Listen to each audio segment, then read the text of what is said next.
భారతదేశంలో ఎంతమంది వినికిడి సమస్యతో బాధపడుతున్నారు? ప్రపంచ ఆరోగ్య సంస్థ WHO లెక్కల ప్రకారం 6.3% ఆఫ్ ఇండియన్ పాపులేషన్ అంటే 6,30,00,000 మంది సిగ్నిఫికెంట్ హియరింగ్ ఇంపైర్మెంట్‌తో బాధపడుతూ ఉన్నారు. అలాగే national sample survey of India లెక్కల ప్రకారము ప్రతి 1,00,000 మందిలో కూడా 291 మంది తీవ్రమైన వినికిడి లోపం అంటే సివియర్ టు ప్రొఫౌండ్ హియరింగ్ లాస్తో బాధపడుతున్నారు.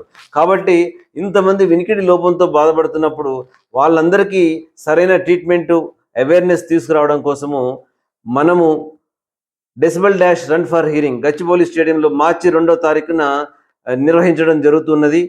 ఈ కార్యక్రమం అందరికీ కూడా early detection and diagnosis and treatment కోసం చేయడం జరుగుతున్నది.